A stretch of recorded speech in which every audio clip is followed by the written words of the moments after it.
Around the country, over 100 hectares of genetically modified or GM canola are being trialled, and some of them are nearby.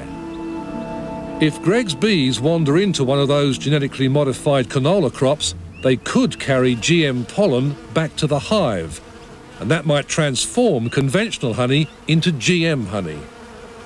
Well, bees do forage on canola crops up to 4 kilometres, so we do need to identify GMO crops, so the beekeeper himself does need to know whether that the honey he's producing off canola isn't a GMO type honey. And it's not just the beekeepers' livelihoods which are at risk. The bees could also carry GM pollen over to neighbouring farms and contaminate non-GM canola. The pollen will migrate, there will be contamination, and it will build within a certain population. And it may take a number of years for that contamination to show up, but it will happen.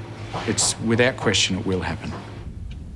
Some trial sites are located within several kilometres of ordinary canola crops, and the beekeepers are being warned to play it safe.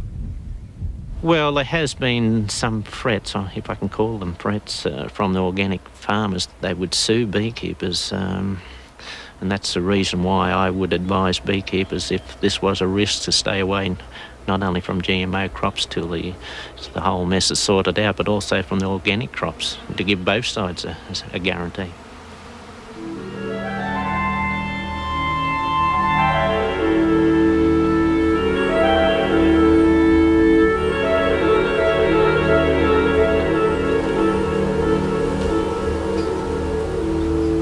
The GM canola trials have been quietly running in Australia for 4 years.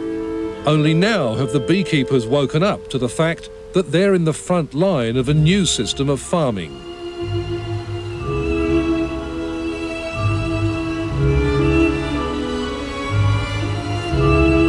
Their customers are telling them they don't want genetically modified honey.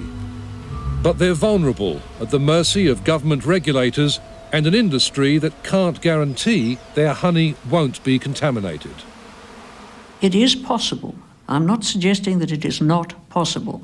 I'm saying it is very unlikely, and the probability is very low indeed. So there can be no guarantee that